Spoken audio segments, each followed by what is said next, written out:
बिस्मिल्लाहिर्रहमानिर्रहीम। अस्सलाम वालेकुम dear students, I am Asadullah Abro, lecture in physics, government boys degree college IIT Qasimabad. आज हम चैप्टर 7 स्टडी करेंगे और चैप्टर 7 का जो लेक्चर नंबर 1 है वो है वर्क। वर्क की जो डेफिनेशन हम पढ़ेंगे तो उसकी जो 3-4 डेफिनेशन हम सीखेंगे, तो उससे पहले आपको थोड़ा कंसेप्ट में दे दूं कि वर्क हम किसे कहते हैं। कि जब आप किसी भी बॉडी पे फोर्स अप्लाई करते हैं तो उस बॉडी में डिस्प्लेसमेंट प्रोड्यूस होता है। वो बॉडी एक जगह से दूसरी जगह पर डिस्प्लेस होती है। ये देखें इस एनिमेशन में कि जब आप किसी भी बॉडी पे फोर्स अप्लाई करेंगे तो उस बॉडी में जब डिस्प्लेसमेंट प्रोड्यूस होता है तो ये आपका वर्क होगा।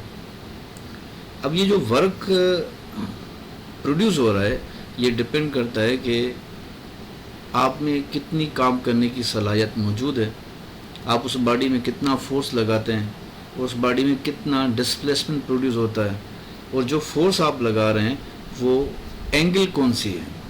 ये सारे फैक्टर हम पढ़ेंगे कि जो वर्क है वो डिपेंड करता है force that you have applied, उसके बाद डिस्प्लेसमेंट कितना प्रोड्यूस हुआ, और उसके बाद आपने जो फोर्स लगाया वो किस एंगल पे लगाया, वो एंगल कौन सी है।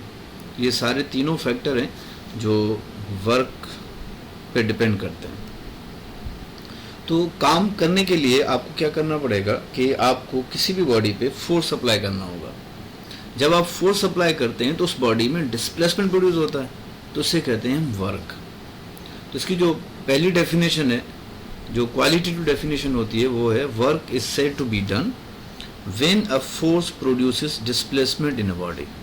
ये डेफिनेशन है, ठीक है। यह है क्वालिटेटिव डेफिनेशन कि जब आप किसी भी बॉडी पे फोर्स अप्लाई करते हैं तो याद रखें कि उस बॉडी में डिस्प्लेसमेंट प्रोड्यूस हो, डिस्टेंस नहीं। हाँ, इस तरह कह सकते हैं कि डिस्टेंस अगर आपको बताए तो उसके साथ डायरेक्शन ज़रूर बताना है। तो याद रखें कि work is said to be done when a force produces displacement in a body, कि जब भी अगर कोई फोर्स किसी भी बॉडी में डिस्प्लेसमेंट प्रोड्यूस करता है तो वो वर्क कहलाता है। तो ये क्वालिटेटिव डेफिनेशन है। तो एक स्टेटमेंट तो ये हो गई आपकी वर्क की। दूसरी स्टेटमेंट जो क्वांटिटेटिव डेफिनेशन है, जो फार्मूले से बनती है, तो हम अगर वर्क का फार्मूला लिखेंगे तो लिखेंगे W = F.D। याद रखें फोर्स वेक्टर क्वांटिटी है, डिस्प्लेसमेंट भी वेक्टर क्वांटिटी है। तो आपने ये सेकंड चैप्टर में ज़रूर पढ़ा होगा कि जब दो वेक्टर क्वांटिटीज़ और उनके बीच में डॉट प्रोडक्ट यानी डॉट की निशानी आती है, डॉट का सिंबल आता है, तो ये कहलाती है डॉट प्रोडक्ट। तो दो वेक्टर क्वांटिटीज की जो डॉट प्रोडक्ट होती है वो याद रखें वो हमेशा स्केलर होती है। तो वर्क आप पढ़ते हैं, वर्क और एनर्जी ये दोनों स्केलर क्वांटिटीज हैं। तो ये सेकंड डेफिनेशन मैंने आपको बता दी कि dot product of force and displacement is called work. तो याद रखें डिस्प्लेसमेंट जो है हम D से भी डिनोट करते हैं और S से भी डिनोट करते हैं। इस तरह हम वर्क को लिख सकते हैं। तो ये दोनों डेफिनेशन आपकी क्लियर हो गई। Dot product of force and displacement is called work. अच्छा, आपने पावर तो ज़रूर पढ़ा होगा कि पावर को आप किस तरह डिफाइन करते हो। ये सारी जो डेफिनेशंस हैं ये क्वांटिटेटिव डेफिनेशंस कहलाती हैं, ठीक है। ये जो ऊपर मैंने डेफिनेशन पढ़ी जो कि फार्मूले से बनती हैं, क्वांटिटीज़ को आप मेजर करके जो स्टेटमेंट निकालते हैं वो है क्वांटिटेटिव डेफिनेशंस। तो आपने पावर का ये फार्मूला पढ़ा होगा, the rate of doing work is called power. तो यहाँ से आप P को जब उधर लेकर जाएंगे तो ये बनेगा P × T = वर्क। तो अगर इस तरह स्टेटमेंट आ जाती है कि भाई the product of power and time is equal to dash, तो इस तरह के MCQs आते हैं। तो अगर देखिए इस तरह की डेफिनेशन आपकी ज़्यादा डेफिनेशन आपको याद नहीं है, तो जो क्वान्टिटेटिव डेफिनेशंस होती हैं जो फार्मूले से बनती हैं, तो इस तरह की अगर स्टेटमेंट आ जाए तो आप उसको प्रूव करें। देखिए आपको डेफिनेशन बता रहा है कि product of power and time, तो आपको याद होना चाहिए कि पावर का जो यूनिट है वो वाट है और टाइम का ऐसा यूनिट है सेकंड। अब ये पता नहीं कि किसके बराबर है तो मैंने इसको डैश कर दिया। तो ये चीज़ आपको यूनिट में तो इतना आना चाहिए कि 1 वाट जो है वो बराबर होता है जूल पर सेकंड। फिर सेकंड आप यहाँ लिखेंगे दोबारा, तो ये सेकंड कैंसिल हो जाएगा। अब देखें जो यूनिट बचा है जूल, वो किसका यूनिट है, वर्क का भी है, एनर्जी का भी है। तो इस तरह की अगर स्टेटमेंट आ जाए तो आप प्रूव किया करें, सोच में नहीं पड़ जाए कि भाई पता नहीं है किसकी डेफिनेशन है। तो जब भी इस तरह की कोई स्टेटमेंट आती है तो मैंने एक आपको तरीका बता दिया कि जब भी कोई डेफिनेशंस इस तरह आती हैं तो आप उसको प्रूव किया करें। The product of power and time, तो पावर एंड टाइम को प्रोडक्ट करें, उनकी प्रोडक्ट करें, फिर उनके यूनिट रखें। जो यूनिट बचेगा तो आपको पता चल जाए कि किसका यूनिट है। तो जूल जो है वर्क का भी है, एनर्जी का भी है, एनर्जी के टाइप्स होते हैं। तो जो ऑप्शन आपको दे रहा है वो ऑप्शन होगा, तो वर्क होगा, एनर्जी होगा, या एनर्जी का कोई भी टाइप हो सकता है। ठीक है, तो ये तीनों डेफिनेशंस जो हैं वर्क की वो मैंने डिफाइन कर ली। ये एक एनिमेशन है वर्क की कि किसी भी बॉडी पे आप फोर्स अप्लाई करेंगे तो उस बॉडी में जो डिस्प्लेसमेंट प्रोड्यूस होगा, ठीक है, ये आपका डिस्प्लेसमेंट प्रोड्यूस होगा, तो ये अब आपका वर्क हो गया। तो वर्क का फार्मूला याद रखना है एफ डॉट डी। वर्क मैंने आपको बता दिया कि ये स्केलर क्वांटिटी है because it is the dot product of force and displacement. तो एफ और एस के ऊपर जो एरो आप कैंसिल करेंगे तो ये एफ का मैग्नीट्यूड हो जाएगा या डिस्प्लेसमेंट का मैग्नीट्यूड हो जाएगा, और डॉट प्रोडक्ट में हम एंगल यूज़ करते हैं कॉस थीटा। ये वर्क का फार्मूला बन जाएगा। ठीक है, अब इस वर्क के फार्मूले पे आपके न्यूमेरिकल्स आते हैं। ये चीज़ नोट कर लें कि अगर आपको फोर्स दे रहा है, सपोज आपको डिस्टेंस नहीं दे रहा, तो याद रखें डिस्टेंस की दो इक्वेशंस होती हैं, 1/2 प्लस VIT प्लस 1/2 AT², और तीसरी इक्वेशन होती है जो हम थर्ड इक्वेशन से निकालते हैं, थर्ड इक्वेशन ऑफ मोशन से, वो होती है VF² माइनस VI²/2 है। इस वर्क पे न्यूमेरिकल्स आते हैं, वो आगे हम सॉल्व करेंगे। याद रखना है कि अगर आपको फोर्स दे रहा है तो ठीक है, अगर फोर्स नहीं दे रहा तो ये बराबर होता है ma के, तो फोर्स आप यहाँ से कैलकुलेट करेंगे। फोर्स तो देता है मोस्टली वर्क के इस प्रॉब्लम में, सिर्फ एक चीज़ आपको डिटरमाइन करनी होती है, तो इतना लंबा प्रॉब्लम नहीं होगा कि फोर्स भी नहीं दे, डिस्टेंस भी नहीं दे, तो फोर्स आपको ज़रूर देगा। अब आपको टाइम डिस्टेंस नहीं देगा, तो याद रखें ये वाली इक्वेशन आप तब यूज़ करेंगे जब आपको टाइम दे, तो ये इक्वेशन यूज़ करें। अगर आपको टाइम नहीं दे रहा और एक्सलेशन दे रहा है और इनिशियल वेलोसिटी भी दे रहा है, फाइनल वेलोसिटी भी दे रहा है, तो फिर आप ये इक्वेशन यूज़ करें डिस्टेंस को कैलकुलेट करने के लिए। ये मेथड याद करना, आगे जाके मैं इस क्वेश्चन पे आपको प्रॉब्लम सिखाऊंगा। ठीक है, अच्छा, डायमेंशन आपको वर्क का निकालना है तो आप क्या करेंगे, तो ये चीज़ नोट कर लें कि अगर आपको यूनिट याद होगा तो इस तरह फार्मूले से नहीं निकालें। अगर आपको यूनिट याद है तो ये है कि भाई वर्क का जो ऐसा यूनिट है वो जूल है, तो एक जूल जो है वो न्यूटन टू मीटर के बराबर होता है। वर्क का जो ऐसा यूनिट होता है वो जूल होता है, तो एक जूल बराबर होता है न्यूटन टू मीटर के। तो देखें ये न्यूटन इंटू मीटर। अब डायमेंशन कैसे निकालेंगे, तो न्यूटन का डायमेंशन आपको याद होना चाहिए। आपको मैं दो डायमेंशंस बता रहा हूँ, ये सिर्फ आप याद कर लें, तो जो भी क्वांटिटी होगी उसका डायमेंशन आप खुद निकाल लेंगे, तो आपको ज़्यादा टाइम नहीं लगेगा। तो न्यूटन का डायमेंशन है mLT⁻⁻2 और मीटर का डायमेंशन है L, तो ये L को L से मल्टीप्लाई करेंगे तो ये हो जाएगा mL²T⁻⁻2। ठीक है, mL²T⁻⁻2। अब याद रखें ये जो डायमेंशन है ये भी नॉलेज खातिर मैं आपको प्रूव कर रहा हूँ, नॉलेज के लिए। वर्क, एनर्जी या एनर्जी के जितने भी टाइप्स हैं वो एनर्जी जो जूल में मेजर हो, ठीक है, जैसे कि इलेक्ट्रॉन वोल्ट हो गया, वो भी एनर्जी का यूनिट है। Kinetic energy, potential energy, heat energy, mechanical energy, जो भी टाइप्स ऑफ एनर्जी जूल में मेजर होते हैं, याद रखें उसका डायमेंशन सेम होगा। ठीक है, किनेटिक एनर्जी हो गई, पोटेंशियल एनर्जी हो गई, ये तो दो मेन टाइप्स हैं। फर्दर जितने भी टाइप्स ऑफ एनर्जी जो कि जूल में मेजर होते हो तो उसका डायमेंशन होगा mL²T⁻⁻2। टॉर्क याद रखें टॉर्क का यूनिट होता है न्यूटन इंटू मीटर। कपल का भी यूनिट होता है न्यूटन इंटू मीटर। तो इनके डायमेंशन सेम है, याद रखना। अच्छा, टॉर्क और कपल इनके यूनिट होते हैं न्यूटन इंटू मीटर। ये देखें, वर्क, एनर्जी और एनर्जी के जितने भी टाइप्स हैं उसको मेजर करते हैं हम जूल में, क्योंकि ये स्केलर क्वांटिटीज होते हैं और ये जो होती है ये वेक्टर क्वांटिटीज होती हैं, वेक्टर क्वांटिटीज। इस वजह से टार्क और कपल को हम मेजर करते हैं न्यूटन टू मीटर में, और वर्क, एनर्जी और एनर्जी के जितने भी टाइप्स हैं उनको मेजर करते हैं हम जूल में। ये इनके यूनिट में डिफरेंस है, लेकिन इनके डायमेंशन सेम होते हैं, याद रखना। डायमेंशन हो गया। यूनिट मैं आपको बता रहा हूँ कि एसआई सिस्टम में आप एनर्जी को, वर्क को जूल में मेजर करेंगे। वर्क को अगर आपने सीजीएस में मेजर करना है, एनर्जी को आपको सीजीएस में मेजर करना है, तो आप उसको अर्ग में मेजर करेंगे। तो सीजीएस सिस्टम में वर्क और एनर्जी को हम अर्ग में मेजर करते हैं। तो एक अर्ग जो है वो बराबर होता है डाइन इंटू सेंटीमीटर। जैसे आप देखें कि एसआई सिस्टम में आपने वर्क को जूल में मेजर किया हुआ है, तो एक जूल बराबर होता है न्यूटन टू मीटर के। देखें इस तरह, फोर्स इंटू डिस्प्लेसमेंट। तो फोर्स का यूनिट है न्यूटन, डिस्प्लेसमेंट का यूनिट है मीटर, तो ये न्यूटन इंटू मीटर जो है ये जूल के बराबर है। अब सीजीएस में जब आप मेजर करेंगे तो फोर्स का जो सीजीएस में यूनिट है वो है डाइन, और डिस्प्लेसमेंट का है सेंटीमीटर। तो ये डाइन इंटू सेंटीमीटर हो जाएगा अर्ग के बराबर। अच्छा, ये एक रिलेशन है जो आप फर्स्ट चैप्टर में पढ़ते हैं कि एक जूल जो है वो बराबर होता है 10 पावर 7 अर्ग के। ये एमसीक्यूज में भी आती है।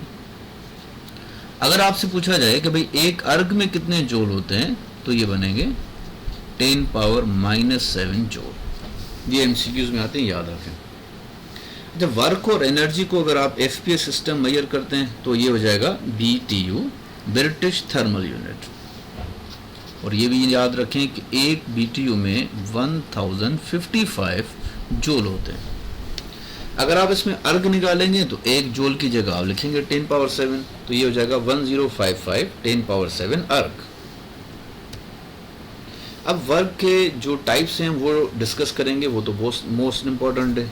अच्छा, ये टाइप्स डिस्कस करने के बाद, क्योंकि इस पे एमसीक्यूज आते हैं तो वो मैंने एमसीक्यूज लिखे हुए हैं, उसके बाद हम आएंगे वर्क के न्यूमेरिकल्स पे। ये देखें, ये न्यूमेरिकल्स मैंने लिखे हुए हैं, ये आते हैं एमसीक्यूज में। ठीक है, ये आपका एमटीकेट में आ चुका है, ये वाला एंट्री टेस्ट में आ चुका है। ठीक है, तो ये मैं थोड़ा आपको तरीका बताऊंगा। ठीक है, पहले हम टाइप्स को डिस्कस करते हैं, फिर न्यूमेरिकल्स पे आते हैं।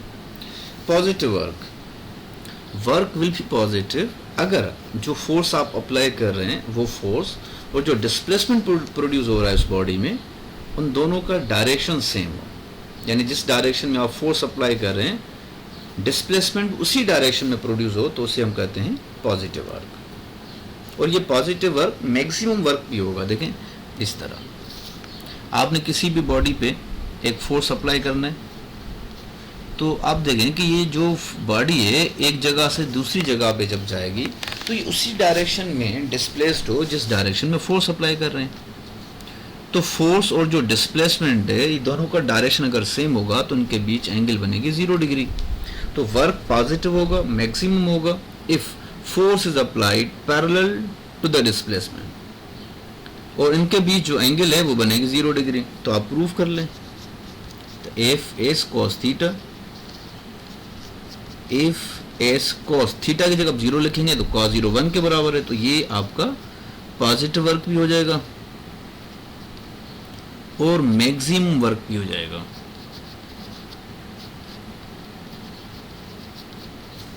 ठीक है। अच्छा, ये जो इक्वेशन हमने प्रूफ की है, work is equal F S, ये पॉजिटिव वर्क भी है, मैक्सिमम वर्क भी है। आपने किनेटिक एनर्जी पढ़ी होगी, तो किनेटिक एनर्जी में भी ये फार्मूला यूज हो सकता है। देखें कि ज़मीन के सरफेस पे जो भी आपने वर्क किया हुआ है, ज़मीन के सरफेस पे जो भी आपने वर्क किया हुआ है, अब ये वर्क आपका कन्वर्ट हो जाएगा किनेटिक एनर्जी में। ये चीज़ मैं आपको एक्स्ट्रा बता रहा हूँ कि आपका कंसेप्ट क्लियर हो, कि क्योंकि ये आगे मैंने एक न्यूमेरिकल लिखा हुआ है कि आपको एक मैक्सिमम किनेटिक एनर्जी दे रहा है, आपको डिस्प्लेसमेंट भी दे रहा है। अब आपसे पूछ रहा है कि भाई फोर्स जो आपने अप्लाई किया है वो बताएं वो कितना होगा। तो अक्सर जो बच्चे होते हैं उनको तो किनेटिक एनर्जी का ये वाला फार्मूला याद होता है, ½ mv²। ठीक है। और किन बच्चों को तो ये भी फार्मूला पता होता है कि किनेटिक एनर्जी का ये भी फार्मूला होता है P²/2m। लेकिन ये याद रखें कि ज़मीन के सरफेस पे जो भी आपने वर्क किया है, वो जो बॉडी पे वर्क करेंगे वो किनेटिक एनर्जी में कन्वर्ट हो जाएगा। तो आप उसको इस तरह भी लिख सकते हैं कि W is equal to F dot S. अब ये वर्क आपका किनेटिक एनर्जी में कन्वर्ट हो जाएगा, इस तरह भी लिख सकते हैं। तो आपको अगर किनेटिक एनर्जी दे रहा है, आपको डिस्टेंस दे रहा है, आपसे फोर्स पूछ रहा है, तो आप ये इक्वेशन यूज करेंगे। ठीक है बाबा। किनेटिक एनर्जी के ये फार्मूले मैं आपको दोबारा डिफाइन करूंगा कि ये फार्मूला कैसे प्रूव होते हैं। अब मैक्सिमम वर्क और पॉजिटिव वर्क के जो एग्जांपल हैं वो याद रखें, ये एमसीक्यूज में भी आते हैं कि when a spring is stretched, जब आप किसी स्प्रिंग को स्ट्रेच करते हैं तो जो फोर्स आप अप्लाई करेंगे वो होगा स्ट्रेचिंग फोर्स। अब देखें जो इस स्प्रिंग में डिस्प्लेसमेंट प्रोड्यूस होगा वो भी उसी डायरेक्शन में डिस्प्लेसमेंट प्रोड्यूस हो रहा है जिस डायरेक्शन में आपने फोर्स अप्लाई किया है। ठीक है। अब आप इस स्प्रिंग को स्ट्रेच करेंगे, देखें मैंने इसको स्ट्रेच किया हुआ है, इसको स्ट्रेच कर रहा हूँ, तो जो फोर्स मैं अप्लाई कर रहा हूँ दैट इज स्ट्रेचिंग फोर्स। अब इस स्प्रिंग में जो डिस्प्लेसमेंट प्रोड्यूस होगा वो भी उसी डायरेक्शन में प्रोड्यूस होगा जिस डायरेक्शन में आप फोर्स अप्लाई कर रहे हैं, तो इनके बीच एंगल बनेगी 0 डिग्री। तो 0 डिग्री पे याद रखें जो वर्क होगा वो पॉजिटिव भी होगा और मैक्सिमम भी होगा। दूसरा एग्जांपल है when a body is lifted, जब आप किसी भी बॉडी को लिफ्ट करते हैं जो फोर्स आप अप्लाई करते हैं वो होता है लिफ्टिंग फोर्स। देखें इस तरह, या आप कंटिन्यूसली फोर्स अप्लाई करते जाएं, this is called the lifting force. अब इसमें जो डिस्प्लेसमेंट प्रोड्यूस होगा वो भी उसी डायरेक्शन में प्रोड्यूस होगा जिस डायरेक्शन में आप फोर्स अप्लाई कर रहे हैं। तो दोनों का जब डायरेक्शन सेम होगा तो यहाँ पे एंगल बनेगी 0 डिग्री। तो याद रखना work done by the lifting force, work done अगर against the force of gravity होगा तो हम पढ़ेंगे आगे जाके वो नेगेटिव होगा। तो work done by the lifting force, जो फोर्स आप अप्लाई कर रहे हैं, जो जिस बॉडी पे आप फोर्स अप्लाई करके बॉडी को ऊपर की तरफ लेकर जा रहे हैं वो है लिफ्टिंग फोर्स। तो लिफ्टिंग फोर्स और जो डिस्प्लेसमेंट प्रोड्यूस हो रहा है उस बॉडी में वो एंगल बना रहे हैं 0 डिग्री। तो 0 डिग्री पे जो वर्क होगा वो मैक्सिमम भी होगा पॉजिटिव भी होगा। ये दोनों एग्जांपल हो गए। उसके बाद हम आते हैं नेगेटिव वर्क पे। नेगेटिव वर्क कैसे बनेगा? Work is said to be negative अगर फोर्स की डायरेक्शन और डिस्प्लेसमेंट की डायरेक्शन ये दोनों अपोजिट हों। मैं दोबारा रिपीट कर रहा हूँ, फोर्स और डिस्प्लेसमेंट की जो डायरेक्शन है वो दोनों अपोजिट हों और उनके बीच में एंगल बने 180 डिग्री, तो ये जो वर्क होगा वो नेगेटिव होगा। अब किस तरह होगा देखें। अगर मैं एग्जांपल बता रहा हूं कि work done against the gravitational force, तो जो भी बॉडी जमीन के सरफेस पे मौजूद होती है तो उस हर बॉडी पे जमीन का फोर्स तो जरूर लगता है और उसका डायरेक्शन डाउनवर्ड होता है। अब जब इस बॉडी को आप ऊपर की तरफ लेके जाएंगे तो ये आप लिफ्टिंग फोर्स भी लगा रहे हैं और ये बॉडी जमीन के फोर्स के अगेंस्ट भी जा रही है। तो अगर आप ये कंडीशन बता रहे हैं कि work done against the gravitational force, तो ये आपका डिस्प्लेसमेंट हो जाएगा और ग्रेविटेशनल फोर्स का जो डायरेक्शन है वो है डाउनवर्ड, तो इनके बीच एंगल बनेगी 180 डिग्री। तो 180 डिग्री पे जो वर्क होगा वो नेगेटिव होगा। आप प्रूफ करते हैं इफ अब बॉडी ऊपर की तरफ जा रही है तो डिस्प्लेसमेंट आपका हाइट हो जाएगा, तो हम h लिखेंगे। तो ग्रेविटेशनल फोर्स और जो डिस्प्लेसमेंट प्रोड्यूस हो रहा है इनके बीच एंगल है 180 डिग्री। ये दोनों अपोजिट हैं। जब दो वेक्टर अपोजिट होते हैं तो उनके बीच एंगल बनती है 180 डिग्री। तो आपने पढ़ा होगा कि cos 180 ये इक्वल होती है -1 के, तो ये आपका नेगेटिव वर्क हो जाएगा। ये इक्वेशन हम आगे यूज करेंगे। ये जो इक्वेशन है या ये जो एग्जांपल हमने डिफाइन किया हुआ है work done against the gravitational force, अब आपका ये वर्क जो है वो कन्वर्ट होता है पोटेंशियल एनर्जी में। ये नेक्स्ट टॉपिक है, नेक्स्ट लेक्चर है हमारा। तो उस लेक्चर में हम ये डिस्कस करेंगे कि ये जो work against the gravitational force होगा वो नेगेटिव होता है और ये वर्क आपका कन्वर्ट होता है पोटेंशियल एनर्जी में। ये रिलेशन भी ट्राई होती है, लेकिन ये हमारा थर्ड लेक्चर है जो कि आपको यूट्यूब पे मिलेगा। पोटेंशियल एनर्जी के नाम से आप सर्च करेंगे तो आपको ये लेक्चर मिल जाएगा।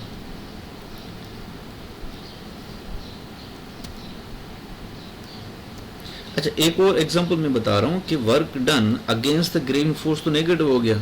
अगर आपसे पूछ रहा है कि भाई work done by the frictional force, देखिए एक बॉडी है जो कि मूव कर रही है किसी भी डायरेक्शन में, फॉर सपोज ये कि राइट तरफ ये मूव कर रही है, तो इसका जो डिस्प्लेसमेंट है वो है राइट तरफ।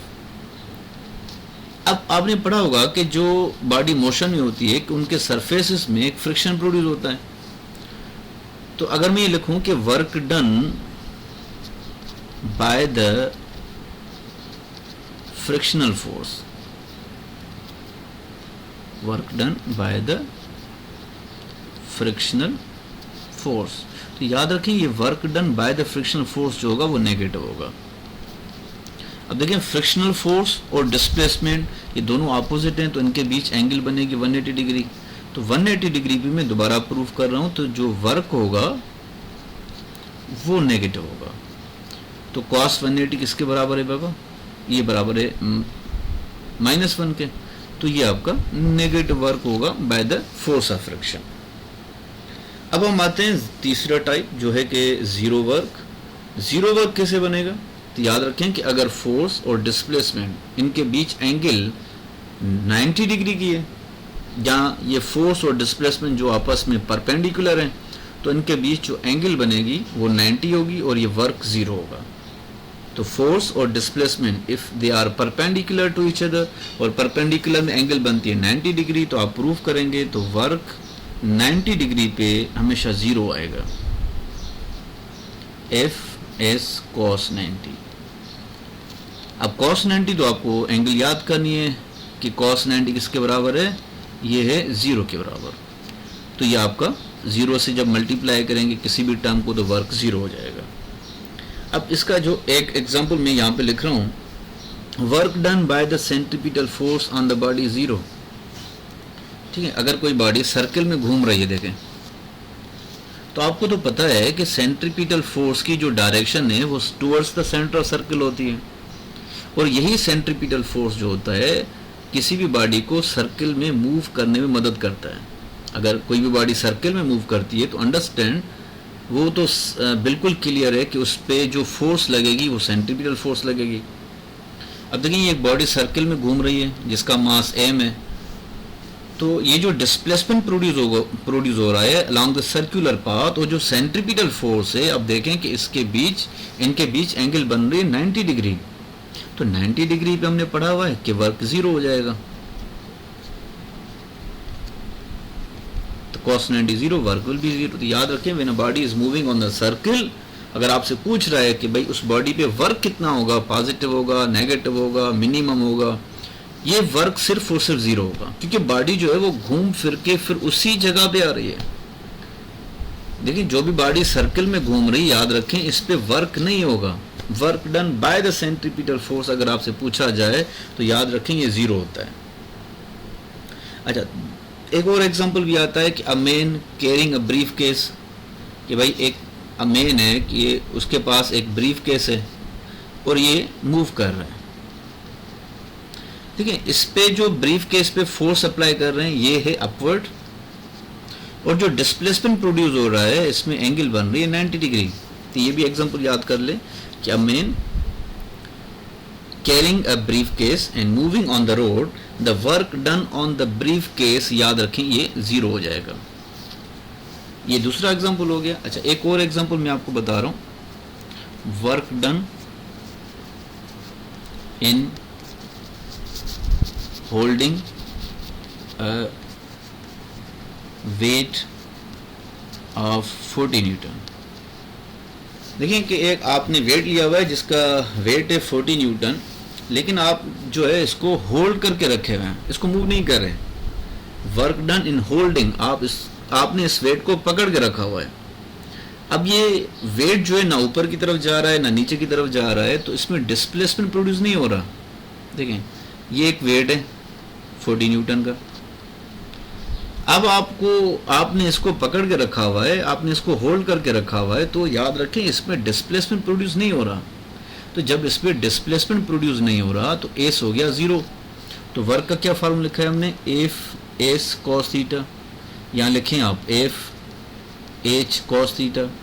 अब जब इस पर डिस्प्लेसमेंट प्रोड्यूस नहीं हो रहा तो ये होगा जीरो, तो वर्क आपका जीरो हो जाएगा। ये तीनों एग्जाम्पल याद रखें, ये एमसीक्यूज में आते हैं।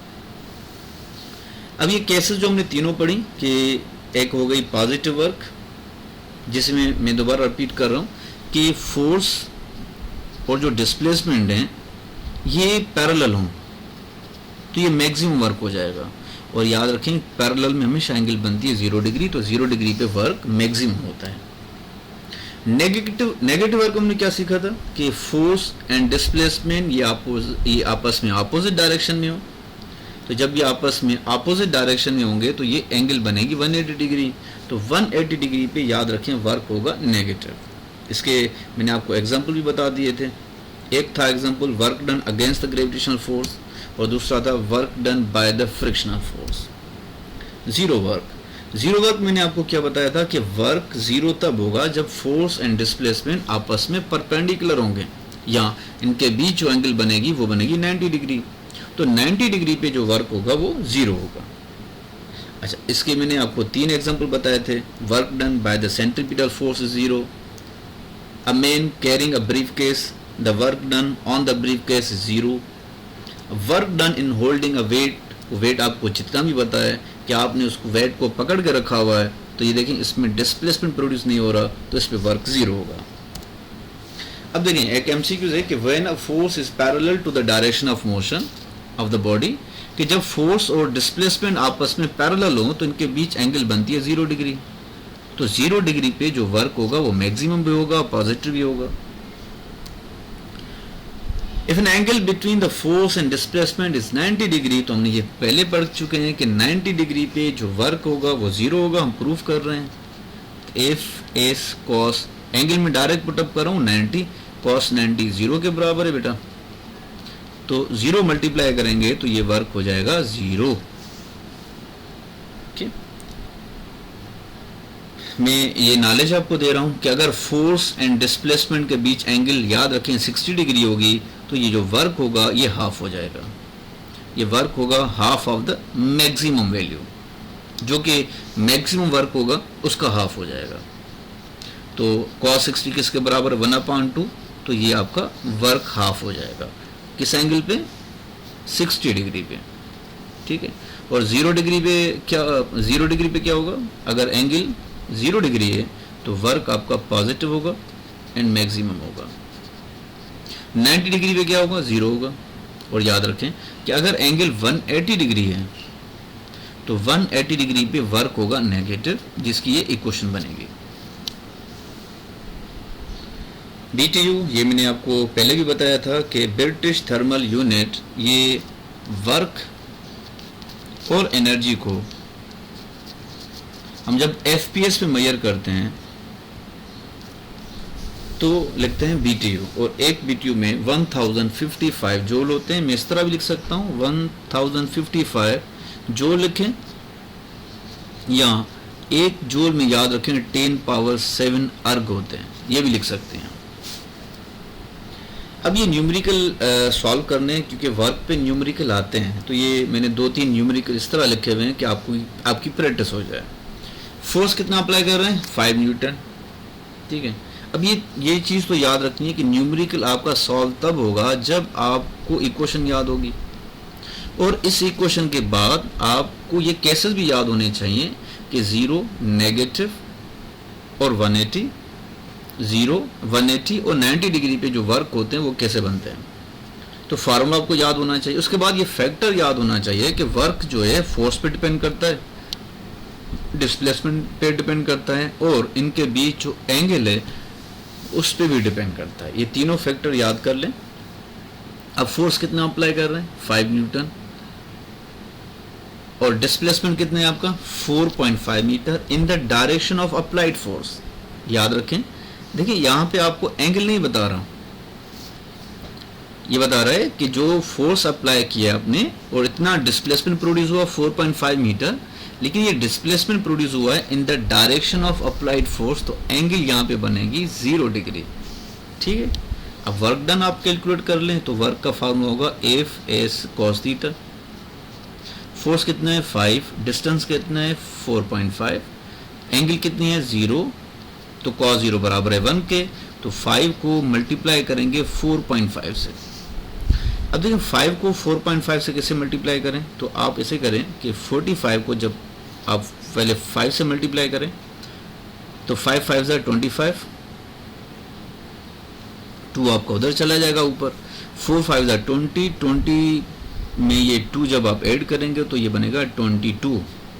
अब देखें ये था 4.5 आपका डिस्प्लेसमेंट। तो राइट साइड देखें कि राइट के बाद एक राइट डिजिट के बाद एक डिजिट के बाद पॉइंट लगा हुआ है। सिर्फ एक डिजिट के बाद आपकी पॉइंट है, तो आप देख यहाँ पे पॉइंट दे देंगे, ठीक है। राइट साइड पे आप देखें कि सिर्फ एक डिजिट के बाद पॉइंट है, तो सिर्फ आप एक डिजिट के बाद पॉइंट दे देंगे, तो ये आपका आंसर बनेगा 22.5 जूल। ठीक है बेटा, क्लियर हो गया? ओके, अब हम नेक्स्ट ऑप्शन पे जाते हैं। ये आपका एमटीकेट में आ चुका है प्रॉब्लम। वो मैंने आपको पहले फॉर्मूला बताया था कि maximum kinetic energy of a body आपको दे रहा है 3600 जूल आपको दे रहा है if it moves at a distance of 20 metre. अब ये बॉडी कितना मूव कर रही है डिस्टेंस 20 मीटर। अब आपसे फोर्स पूछेगा, the force on the body. अब देखें कि अक्सर बच्चे क्या करते हैं कि जब यहाँ पे मैक्सिमम किनेटिक एनर्जी दे रहा है आपको, तो उनका जो जहन है वो उनकी सोच इस फार्मूले की तरफ जाएगी कि भाई किनेटिक एनर्जी का तो फार्मूला ये है, तो इस पर तो फोर्स नहीं दे रहा। अच्छा, एक किनेटिक एनर्जी का फार्मूला ये भी है, P²/2m।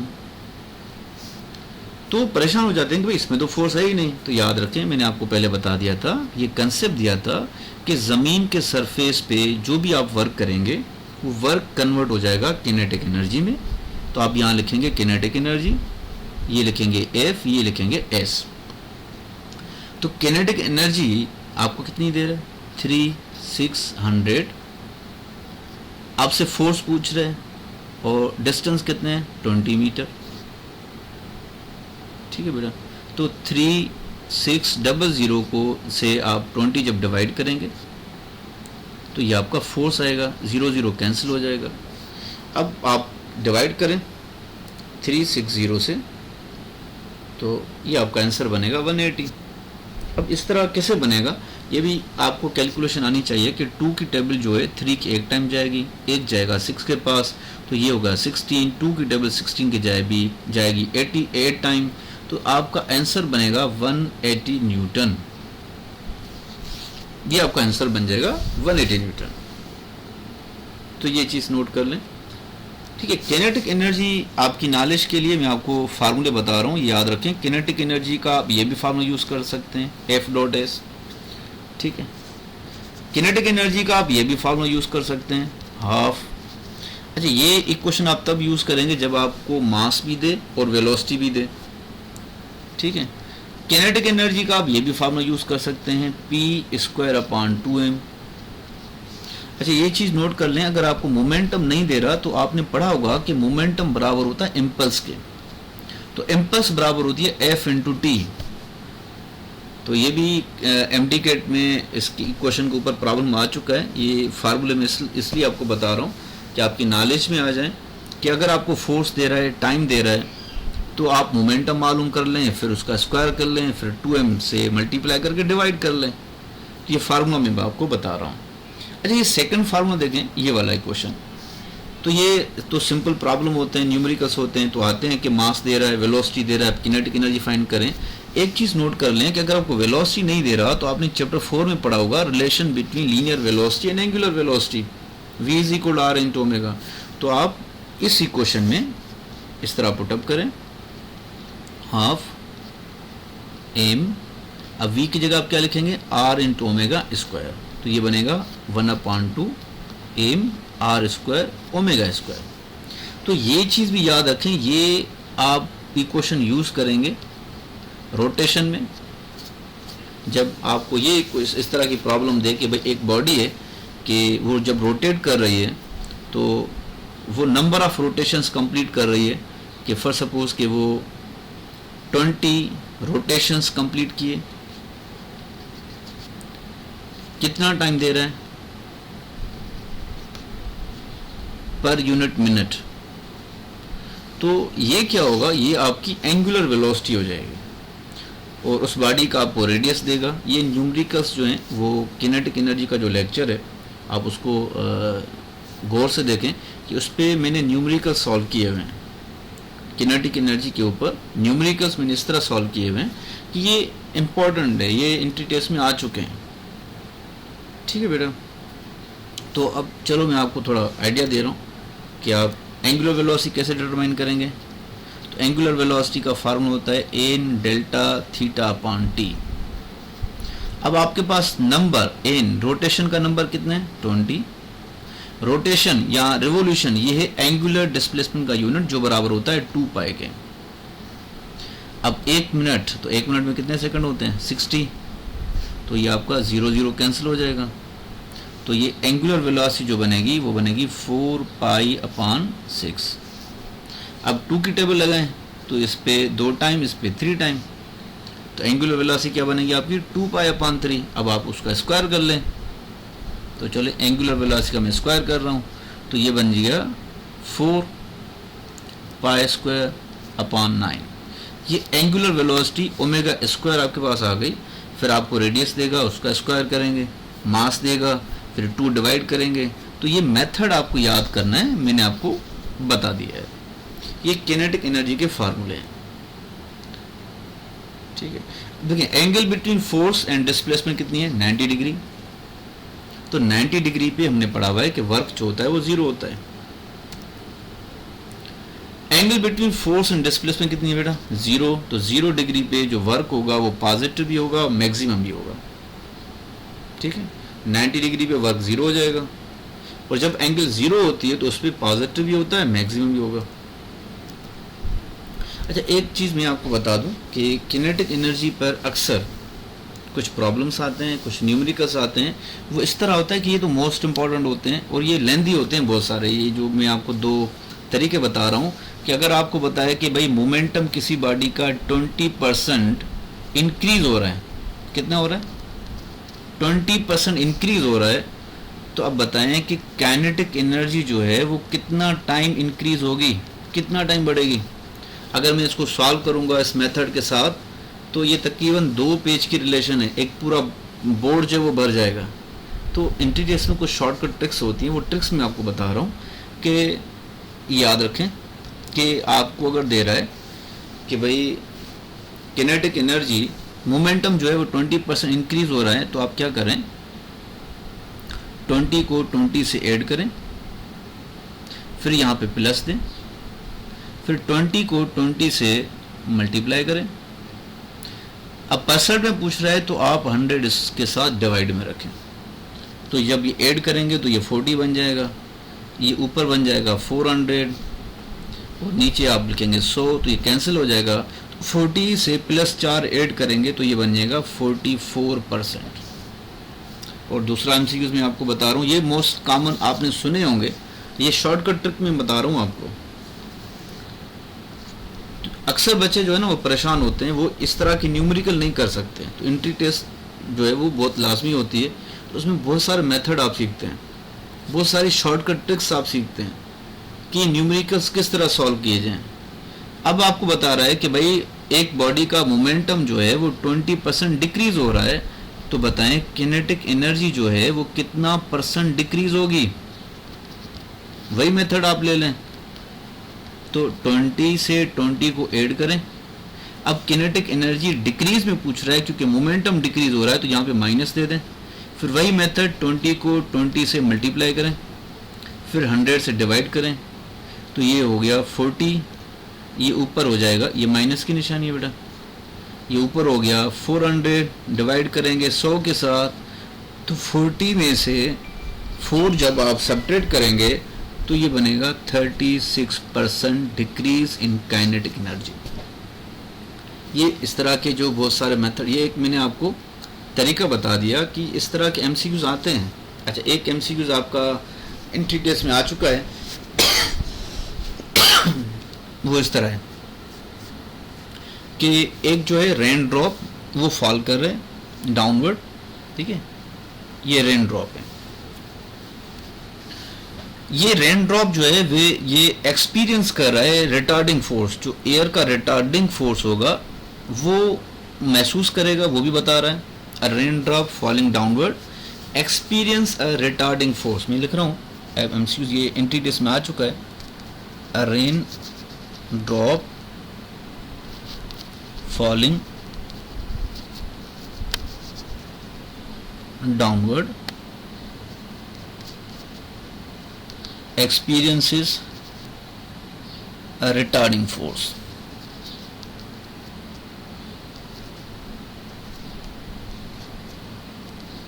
अच्छा, रिटार्डिंग फोर्स आपको दे रहा है F is equal K V. अब पूछ रहा है the kinetic energy of rain drop is dash.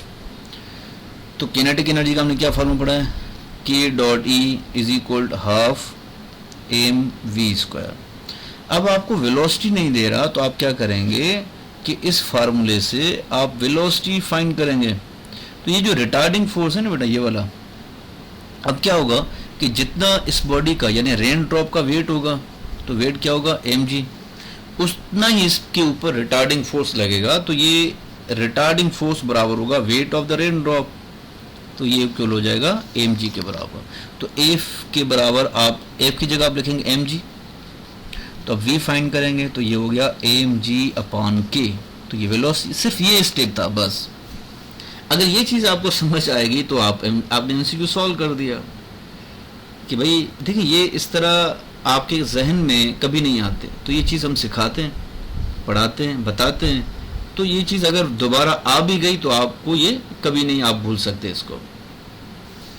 तो अब देखें वेलोसिटी आपकी कितनी आ गई,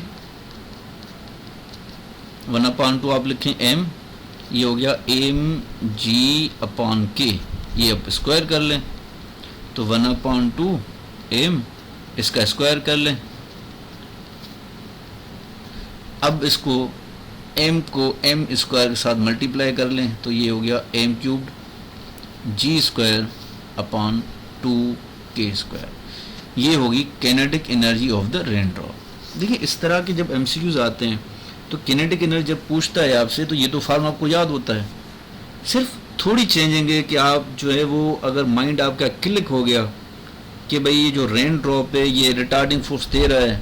अब ये रिटार्डिंग फोर्स जो है ये बराबर हो गया वेट के, तो आपने ये वेलोसिटी यहाँ से निकाल ली। जब वेलोसिटी निकल गई तो आपकी इक्वेशन आ जाएगी।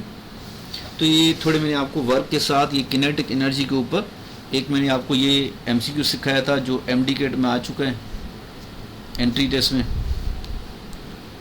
और दूसरा तरीका मैंने आपको बता दिया कि अगर मोमेंटम आपको इस तरह दे रहा है कि 20% इंक्रीज, काइनेटिक एनर्जी कितना परसेंट इंक्रीज होगी। अगर मोमेंटम 20% डिक्रीज हो रहा है तो किनेटिक एनर्जी कितना परसेंट डिक्रीज होगी। ये मेथड याद करने। आज का लेक्चर इतना काफ़ी है। God bless you. दुआ में याद, इंशाल्लाह हम किसी नेक्स्ट लेक्चर में मुलाकात होगी। अल्लाह हाफिज़।